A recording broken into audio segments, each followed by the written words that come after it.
NCM이 계속 내려가기 때문에 LFP보다 저렴해질 것이다 라고 얘기하시는 분 계십니다. 자, 그러면 그게 그렇게 될 수 있을까? 안 됩니다. 왜 안 되냐면요. 안녕하세요, 오카 김환영입니다. 전 세계가 전기차로 가고 있죠. 심지어 세계에서 전기차가 가장 안 팔린다고 하던 일본도 수입 전기차가 작년보다 무려 150% 증가했다고 해요. 그렇지만 우리나라는 분위기가 심상치 않습니다. 여전히 전기차는 멀었다 하는 분들이 온라인에 많이 계세요. 맞습니다. 맞아요. 왜 굳이 비싼 전기차 사서 고민합니까? 물론 충전 요금은 좀 싸. 아니, 많이 싸지. 절반 정도로 싸잖아. 그리고 조용하고 잘 나가고 여러 가지로 좋은 거 알아. 좋은 거 아는데 차 가격이 2천만 원 더 비싸 버리면 그런 차를 뭐하러 사? 그런데 만약 전기차와 가솔린 가격이 똑같아진다면, 아니면 전기차가 만약에 더 싸진다면, 이러면 어떻게 될까? 더 조용하고 더 잘 나가고 진동 없고 유지비 걱정 없고 엔진 오일 같은 거 갈 필요 없으니까 고장 걱정도 별로 없고 나 사는 아파트에 충전기만 있다면 대체 전기차를 왜 안 사? 안 살 이유가 없는 거지. 에이, 근데 설마 전기차가 가솔린차만큼 그렇게 저렴해질까? 그럴 리가 없겠지. 그런데 올해 그런 일이 벌어진다고 합니다. 어떤 일인지 함께 살펴보시죠. 반값 전기차가 나오는 이유 첫 번째, 전기차 배터리 구독 서비스가 올해 안에 선보인다고 합니다. 현대기아 등등 자동차 회사가 직접 한다는 거예요. 전기차 한번 살펴보죠. 가장 비싼 부품이 뭔가요? 당연히 배터리입니다. 아이오닉5 EV6 가격이 5천만원 정도인데, 근데 이거 많게는 2,500만원이 배터리 가격이니까 그럼 아이오닉5 EV6 살 때 2,500만원 산다는 거지. 거기다가 보조금까지 1,000만원을 주면 아이오닉 EV6 1,500만원에 살 수 있다. 훌륭합니다. EV9 배터리 팩이 더 큽니다. 단순 계산으로 더해보면 배터리 값이 한 3,200만원 정도 된다고 칠 수 있어요. 그러면 EV9 가격이 4,800만원. 에이, 그럴리가. 에이, 되나? 그러면 자동차 취등록세나 세금이나 보험이나 모든 게 다 절약된다는 얘긴데, 그런데 결국에 할부와 똑같은 거 아니냐 이럴 수도 있는데 그렇지는 않을 것 같아요. 아이오닉5 EV6 배터리 가격이 2,500만원이라고 했잖아요. 일단 10년 할부라고 치죠. 10년 할부라고 치면 1년에 250만원이니까 한 달에 21만원. 좀 비싼데? 좀 비싼데? 21만원 내야 되면은 가솔린차 한 달 기름값이 20만원 좀 넘잖아요.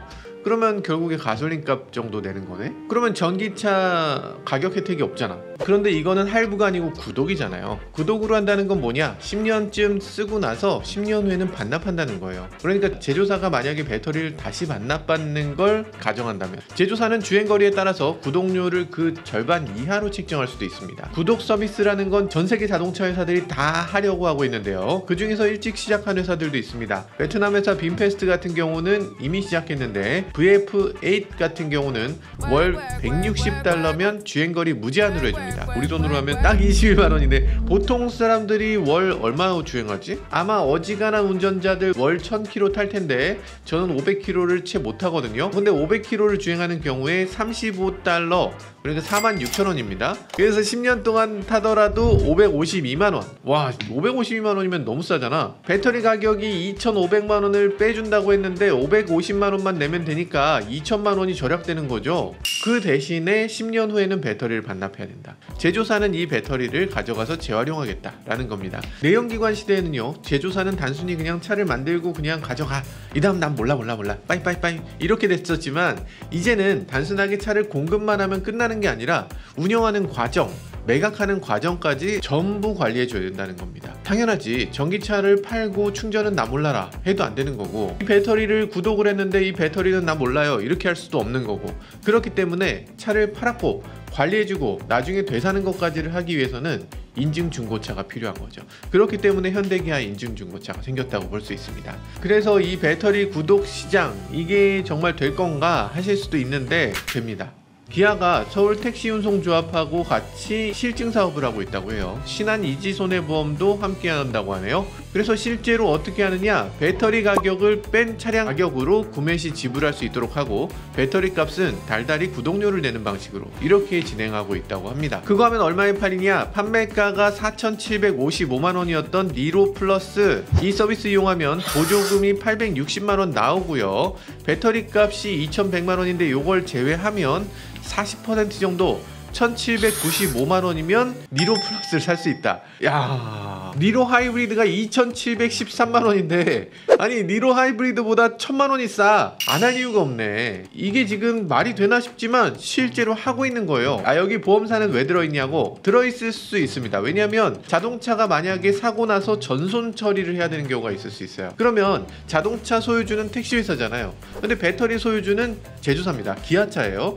그러니까 배터리 전용 보험이 따로 있어야만 하는 거죠. 보험사 입장에서는 자동차는 택시회사에 물어주고 배터리는 자동차 제조사에 물어줘야 되니까. 그러니까 보험사가 별도의 보험 상품을 만들어야 되는 거죠. 그래서 기사를 보면요, 현대차 그룹은 올해 내에 이 서비스를 니로 플러스에 가장 먼저 적용하고 실증 사업을 통해 배터리 구독 서비스를 일반 소비자에게까지 확대한다, 이렇게 써 있어요. 한국과학기술정보연구원에 따르면요, 전 세계 배터리 구독 서비스 시장 규모가 지난해 1억 9천만 달러였는데 올해는 4억 7천9백만 달러로 연평균 25% 성장한다고 합니다.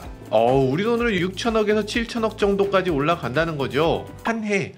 그리고 매년 25%씩 성장한다는 겁니다. 이 사업을 현대기아가 한다는 거예요. 정부도 배터리 구독 서비스 산업을 육성하는데 아주 적극적으로 노력하는 모습이에요. 지난 7월 국토교통부는 규제개혁위원회를 신설해서요, 지난해 8월에 이미 배터리와 자동차 소유자가 서로 다른 경우에 이 같은 사실을 등록 원부에다가 적을 수 있도록 이렇게 해놔서 전기차 배터리 분야를 별도로 구독 서비스로 제공할 수 있도록 이렇게 규제를 완화해줬습니다. 어쨌든 배터리 구독으로 간다는 거죠.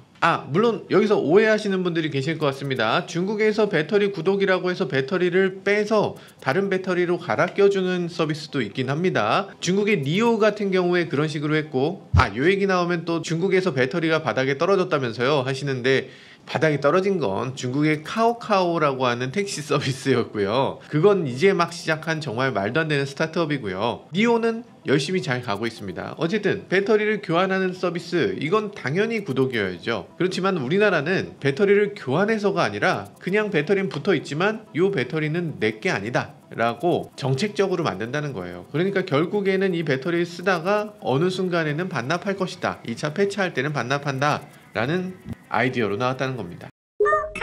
자, 반값 전기차가 나오는 이유 두 번째, 전기차 가격 페리티가 온다. 이런 얘기 들어보셨을 거예요. 난 구독 정말 싫어.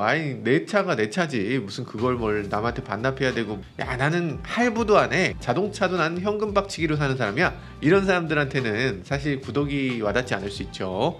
근데 구독 그런 거 아니더라도 반값 전기차 곧 나오게 됩니다. 원재료 가격이 정말 충격적인 수준으로 떨어지고 있기 때문입니다. 블룸버그 NEF가 리튬이온 배터리 가격 조사를 했는데요. 2023년 평균 배터리 팩 가격은 킬로와트 시당 139달러 였다고 합니다. 우리 돈으로 18만원 정도 수준. 2022년 161달러, 21만원에 비해서 14% 하락했다고 합니다. 아니, 배터리 가격이 갑자기 2023년에 이렇게 떨어졌어. 대체 왜 떨어졌나? 조사해보니까 그동안엔 배터리 가격 하락이 기술이 좋아져서 기술 혁신으로 가격이 떨어졌다고 했는데 이제는 원재료의 가격이 떨어져서 어쩔 수 없이 하락한다는 겁니다. 그러니까 이거 배터리 회사가 잘해서 되는 게 아니라 원재료가 떨어지니까 저절로 떨어지네 라는 거예요. 그래서 2024년엔 그럼 어떻게 될 것인가? 폭락한다고 하고 있습니다. 그래프를 보면 이런 그래프예요. 야, 원인이 뭐냐? 지금 배터리에서 가장 많은 영향을 끼치는 광물이 코발트, 리튬입니다. 왜냐하면 코발트는 워낙에 비싸고 리튬은 워낙에 많이 들어가. 배터리 가격의 40%가 리튬의 원가라고 해요. 리튬이온 전지라고 우리가 말하잖아요. 그 정도로 리튬이 많이 들어간다. 그런데 그동안 전기차의 수요가 갑자기 폭증하면서 리튬을 갖고 있던 큰 손들이 이 리튬으로 장난을 쳤습니다. 가격이 막 오르락내리락 하면서 아주 춤을 췄어요. 리튬 가격 동향을 한번 보면 이건 뭐 비트코인 올라가듯이 이렇게 올라갔어요. 근데 이렇게까지 리튬 가격이 올라가니까 어떤 일이 벌어지나 너도 나도 리튬 사업에 뛰어들었어요. 그래서 공급량이 엄청나게 늘어났습니다. 탄산 리튬 가격은 2021년 11월에 최고점이었는데 581위안, 그러니까 킬로그램당 109,000원이었습니다. 근데 지금 어떻게 됐나? 85% 급락했어. 야, 이거 무시무시하다. 무시무시해. 지금은 킬로그램당 16,000원이라고 합니다. 이거 109,000원에 사신 분들 16,000원 되면 이거 어떻게 되는 거냐? 야, 세상에. 자, 그러면 탄산 리튬이 뭔데? LFP와 NCM 배터리 다 아시죠? 이거 조금 어려워지는 것 같은데 라고 생각하신다면 어렵지 않습니다. 이거 조금 알고 가셔야 돼요. LFP 배터리, NCM 배터리라는 거 있는 거 아시죠? 어떤 분들은 좀 엉뚱한 소리를 해서 여기서 좀 짚고 넘어가야 됩니다. LFP 배터리는 어떤 차에 들어갑니까? 레이브라든지 테슬라 모델 Y, RWD 이런 차에 들어가는 배터리죠. 좀 저렴한 대신에 밀도가 낮다고 하고요. 반면에 밀도가 높고 고급이라고 하는 배터리가 NCM 배터리입니다. 자, 그러면 여기서 NCM이 계속 내려가기 때문에 LFP보다 저렴해질 것이다 라고 얘기하시는 분 계십니다. 자, 그러면 그게 그렇게 될 수 있을까? 안 됩니다. 왜 안 되냐면 탄산리튬이라는 게 지금 폭락했다고 했잖아요. 탄산리튬은 뭐냐? LFP 배터리의 원료입니다. LFP는 탄산리튬을 사용하니까 엄청 저렴해지겠죠. 85% 떨어졌다고 하니까. 자, 그러면 LFP만 싸지나? 아닙니다. NCM 배터리는 수산화 리튬이라는 걸 쓰는데, 수산화 리튬은 광산에서 캐든지 아니면 탄산리튬을 가공해서 만듭니다. 탄산리튬을 가공하니까 수산화리튬도 당연히 가격이 떨어질 거고 당연히 NCM도 떨어질 겁니다. 수산화리튬 가격은 얼마나 떨어졌나? 작년 대비해서 42% 떨어졌습니다. 이쪽 85% 떨어지면 이쪽은 42% 떨어지는 거예요. 수산화리튬은 반드시 탄산리튬보다 비쌀 수밖에 없다. 게다가 NCM 배터리는 태생적으로 코발트를 갖고 있잖아요.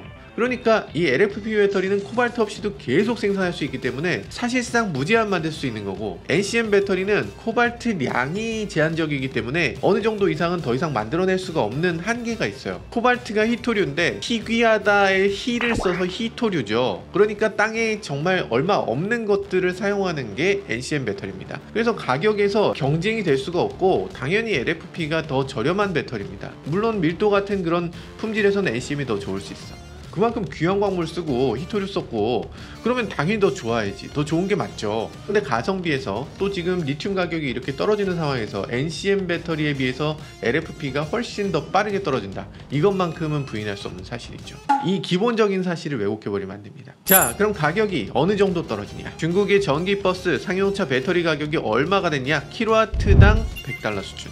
전기 승용차 같은 경우는 킬로와트당 128달러 수준. 배터리가 보통 60kW시 많이 들어가면 77kW시 이렇게 들어간다고 하잖아요. 그럼 60kW시 들어간다고 치면 이거 배터리가 얼마쯤 되는 거냐? 대충 1000만원 이하가 된다는 겁니다. 1000만원 이하라는 게 엄청나게 중요한 시점이에요. 왜 중요하냐면 엔진, 변속기, 연료통 뭐 등등 내연기관의 파워트레인을 전부 합치면 대충 1000만원 정도 나옵니다. 그래서 내연기관의 파워트레인을 다 드러내고 나서 거기다가 전기차 배터리를 넣었을 때 그 가격이 똑같아지는 시점이 100달러, 110달러 요 정도 수준인데 요 정도 수준 이하로 떨어지게 되면 이제는 전기차가 더 저렴해진다는 얘기를 하는 겁니다. 아직은 미묘하게 전기차가 조금 더 비싼데 언제 전기차가 더 저렴해지냐? 골드만삭스에서 최근에 발표한 자료에 따르면요, 2025년에는 배터리 가격이 40% 떨어진다고 합니다. 그러니까 올해 아니고 내년에는 배터리 가격이 더 떨어지기 때문에 그때는 가솔린 가격의 전기차를 그냥 살 수 있다 라는 겁니다. 보조금 필요 없다는 거죠. 가솔린 차하고 가격이 똑같아졌는데 보조금이 뭐가 필요해? 보조금은 아예 없어질 거고 그럼에도 전기차로 넘어가는 시대가 내년에 온다. 그렇게 골드만삭스는 보고 있네요. 제가 했다는 얘기가 아니고.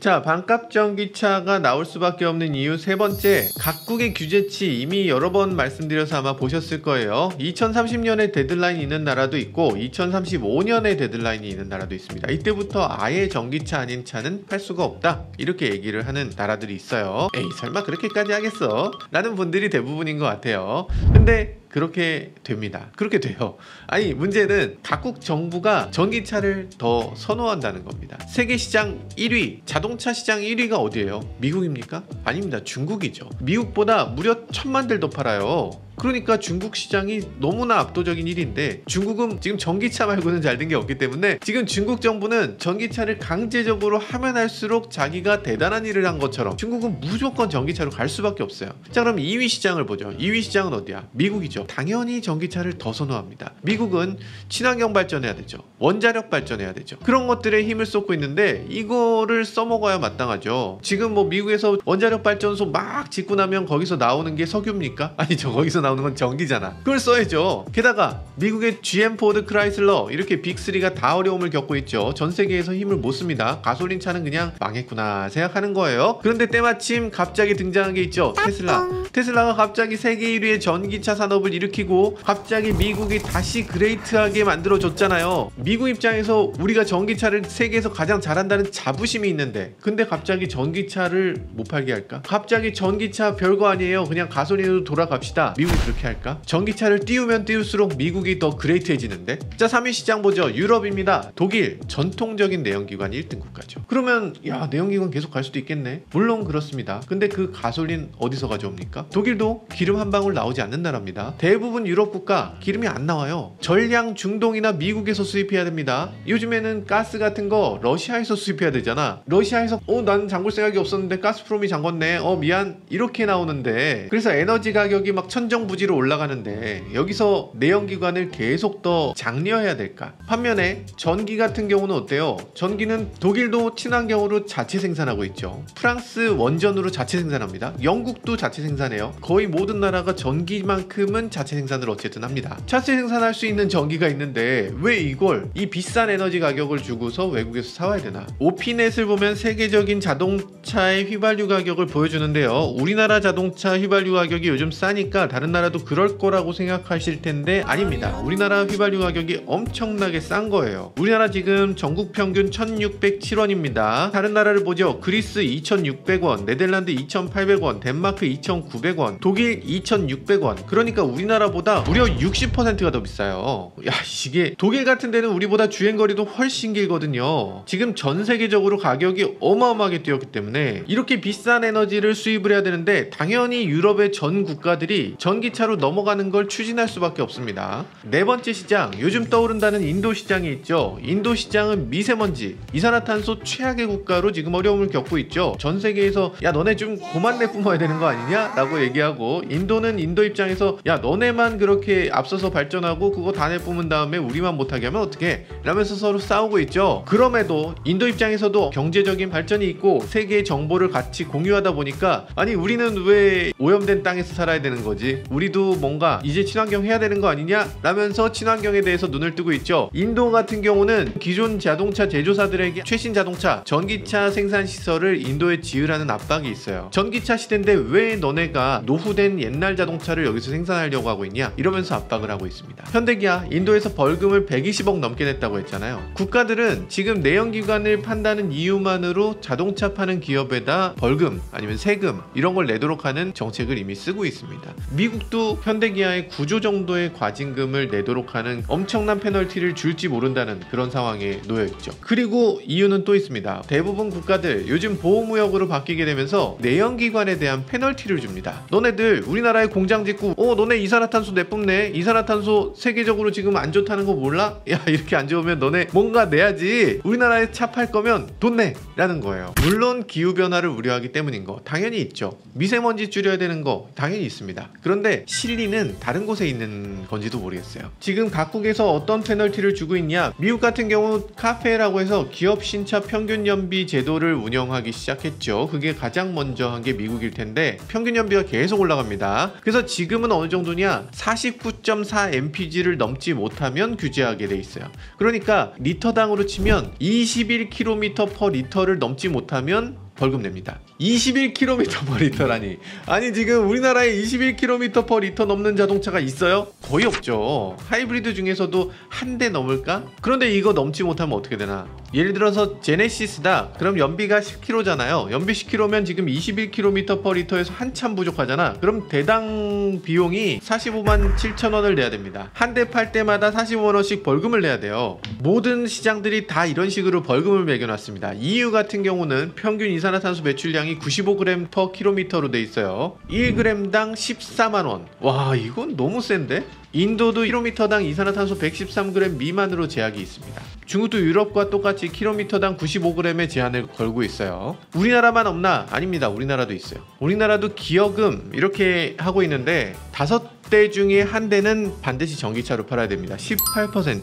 만약에 전기차를 한 대도 못 팔았다, 그럼 한 대당 60만 원의 벌금을 내야 됩니다. 현대기아가 국내에 판매하고 있는 자동차 대수가 140만 대 되거든요. 근데 전기차를 만약에 전혀 못 팔았다, 한 대도 안 팔았다라고 하면 우리나라에 내야 되는 벌금이 8,400억입니다. 미국에 만약에 IRA를 통해서 전기차를 하나도 못 팔게 된다, 그러면 과징금이 4조예요. 야, 이게 진짜 너무 말이 안 되죠. 전 세계가 전기차를 팔지 않으면 100일 수가 없는 이런 제약을 하고 있습니다. 그러니까 제조사 입장에서는 울며 겨자 먹기로 전기차를 팔아야 됩니다. 전기차를 가격을 낮춰서라도 일정량 이상 팔 수밖에 없어요.